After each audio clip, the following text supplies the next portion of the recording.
మనుషుల్లో ఒక విశేషమైన గుణం దాగి ఉంటుంది, మూల్యాంకం చేయటం. ఏది ఖరీదైనది, ఏది చౌకైనది అనేది. దేనినైతే కొనడానికి ఎక్కువ ధనం ఖర్చవుతుందో, ఎక్కువ కష్టం అవసరం అవుతుందో అది ఖరీదైనది. దేన్నైతే కొనడానికి తక్కువ ధనం, తక్కువ కష్టం అవసరం అవుతుందో అది చౌకైనది. కానీ ఇది ఎంతవరకు నిజం అంటారు?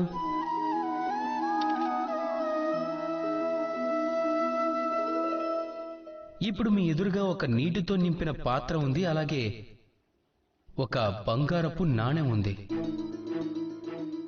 చెప్పండి, ఈ రెండు వస్తువుల్లో అత్యంత ఖరీదైనది ఏది? మీరంటారు దీనిలో చెప్పడానికి ఏముంది, బంగారు నాణెమే అత్యంత ఖరీదైనది అని. ఈ బంగారపు నాణెంతో మీరు ఇటువంటి నీటి పాత్రలు ఎన్నింటినో కొనగలుగుతారు, కాబట్టి అది సరైనదే. మీరు ఆలోచించండి, ఒకవేళ మీరు ఏదైనా నిర్జన ప్రదేశంలో ఇరుక్కుపోయారే అనుకోండి, దాహంతో అల్లాడిపోతున్నారనుకోండి, అప్పుడు ఏది ఖరీదైనది? అప్పుడైతే మీరు ఈ నీటి పాత్ర కోసం మీ జీవితకాలం సంపాదించింది అంతా ఇవ్వడానికి సిద్ధపడతారు. ఎలా అయినా నీటిని పొందాలనుకుంటారు. గుర్తుపెట్టుకోండి,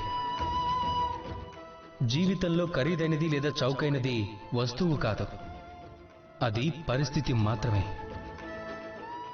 ఇక అవసరం కలిగినప్పుడు ఏదైతే లభిస్తుందో దానికన్నా అమూల్యమైనది ఈ ప్రపంచంలో మరి ఏదీ ఉండదు.